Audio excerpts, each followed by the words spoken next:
Hi, I'm Cameron, your menswear specialist. When it comes to style and influence in the menswear strata, the most obvious place to look is cinema. Across generations, you can see how stars of the time influence the perceptions of style amongst the wider population. We are going to be diving into the first video in our series breaking down iconic suits and menswear from different icons and eras of film. Today, let's take a look at a really special time in entertainment and fashion history and review suits from the 1940s, 50s, and 60s and the cultural icons that wore them. All right, so first off, we're gonna take a look at, of course, Humphrey Bogart's white dinner jacket in Casablanca. It's a timeless classic, of course. This custom tailored jacket features a shawl lapel, which is this curved lapel shape right here. And this particular shawl lapel is what's called a wide belly shawl. It starts a little bit thinner at the top, and then as it drops down, it's thicker near the bottom. Now what's really cool about this dinner jacket, among other things, is that it's not just a single button that you see on most white dinner jackets, but what they did is they did a single button, like double-breasted. So it overlaps just ever so slightly right here. So the crisp white fabric contrasts sharply with the black bow tie, of course, screaming class, screaming sophistication. The jacket fit is impeccable, really accentuating Bogart's frame without the restriction of movement. So for a formal event, we still make a lot of these today. It's perfect for, a really important, ball or event or something like that. But when we really make these most of the time is for the post-wedding dinner. So we have the groom in a particular suit for the wedding and the wedding ceremony. And at the end, at night when there's dinner and toast and dancing, we'll throw the groom in a white jacket like this. For a formal event, even today, the jacket would be right at home, though I would opt, if I were to change anything on this, it would be to shorten the sleeve length. What we try to go for right now is when the jacket is on and your arms are straight in a resting position, you want to show about a 1/4 inch to a 1/2 inch cuff. Now, some people like to show more, but what we typically go for is about a 1/4 inch to a 1/2 inch. So if I were to change anything, it would be that right there on this. Other than that, I think it's perfect. If you're looking for a jacket, whether it be a white pant like he has in the movie, or what we often do is you keep your black tuxedo pant with it, along with the shirt, the entire fit will run you around $1,200, $1,300. This suit is truly class. It's Clark Gable's suit in an affair to remember.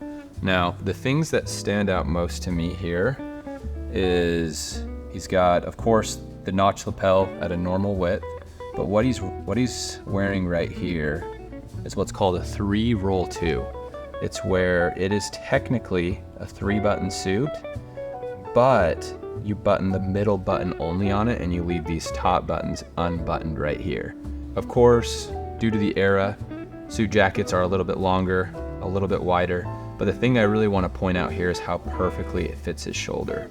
It's not hanging over, it's not creasing in, no unnecessary wrinkles, no shoulder divot. If I were to change anything on this, on just the jacket alone, what I would probably do is just raise the button stance a little bit higher and the jacket length. And then as far as the taper around the stomach, that's just going to be personal preference between you and your clothier. I personally would probably, if it were me, I'd bring it in around the stomach a little bit more, not too much. I wouldn't want it to be too tight.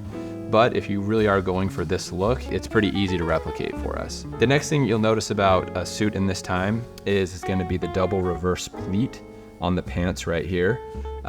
We don't do too many of these, so we do get an occasional request for them. And of course, pants are worn a little bit higher back when this film was made as well. So as far as the fabric goes, we still make a lot of great pinstripe suits. Some people may think that the pinstripe suit is too bold and too mob bossy, but as you can see here, that's not the case. You'll find that a pinstripe suit will often be one of the favorite pieces in your wardrobe. And if you just took this same idea, a dark gray, light pinstripe suit, a crisp white shirt, dimple in the silver tie, and just modernize it a little bit, again, all I would do, shorten the jacket length, raise the button stance, go to a single pleat or get rid of the pleats and just lower the rise on the jacket. But other than that, this is pretty much an unparalleled suit. It's just a timeless classic. Now we're gonna take a look at Gregory Peck's seersucker 3-piece suit from, of course, To Kill a Mockingbird. Now, When it comes to a seersucker suit, especially in a courtroom, I don't know if you're gonna be able to pull that off anymore, or even if you could back then, to be honest with you, but I still wanna touch on just how awesome this garment is. So seersucker is perfect for really hot weather, which would have been, you know, right on brand for Southern United States in the 1930s.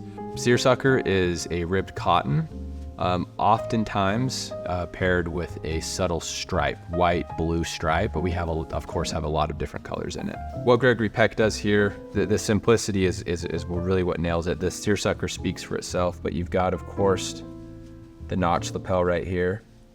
And one thing you'll notice is suits, you know, 90 to 100 years ago, they oftentimes would have this gorge height right here, a bit lower on the body. This is a little bit harder to find these days, but of course, when you go custom, that is an easy customization for us to input. And then of course he has the vest. It looks like he's got 1, 2, 3, 4, 5 buttons, which is standard. He's showing the perfect amount of cuff. If I were to change anything, I mean, it really just depends. I mean, how a suit fits is gonna be a lot to do with the person wearing it and how they wanna wear it. If this were me personally, if I were to do anything, I would probably just slim up the midsection a little bit. But again, that's not necessary in this case. With a seersucker being a cotton fabric, this isn't gonna break the bank to recreate this. You could easily recreate a two-piece suit in this for, you know, $8.99. If you wanna add the vest to it, it would just put you probably right around $1,200. If you're looking for more of an Italian name brand fabric, we do have Solbiati fabric, seersucker fabrics. I could make this happen as well. Here we're taking a look at the king of cool himself, Steve McQueen, in his iconic role in the Thomas Crown Affair. From the custom tailored fit that allows for balanced freedom of movement while complementing his physique. The choice of a tonal gray Glen plaid and the matching waistcoat come together to make McQueen's suit an icon in men's fashion. If I were to recreate this suit, I would opt for a heritage English mill, something like a Huddersfield or a Dormé, displaying some of the fantastic texture that we see in the fabric here. Putting together an outfit like this would probably run the neighborhood of $2,000 and up. Some of my favorite features of it, of course, fits fantastic here on the shoulders. If I were to change anything here, it would probably only be shortening the sleeves just a tad. We typically like to go for showing about 1/4 inch to 1/2 inch of the shirt cuff. I'd also add 2 or 3 more buttons on the sleeve, and then on the vest or waistcoat itself, what we like to do is actually have the vest cut have a little bit more of an angle instead of that flat cut that you see there at the bottom. Other than that, shirt, tie, lapel width, shape, fit, I think it's perfect. Here we're taking a look at Jimmy Stewart's pinstripe suit in Philadelphia Story. This gem showcasing a timeless elegance and expert craftsmanship. Custom construction of the suit is remarkable, with its extra wide peak lapels that exude confidence and sophistication, making it a bold statement and a classic in menswear. If I were to do anything to modernize this suit, a few things would be, I would use a lightly padded shoulder, bring in the shoulder point to point just a little bit, just to kind of slim it up a little bit. Another thing I would do is the gorge height, or how low the lapel here sits on his chest, I would raise that up just a little bit. And then as far as the lapel width goes, that's gonna be really up to the clothier. I like a wider peak lapel. I might slim the lapel just a little bit, but I would definitely keep the peak lapel going here.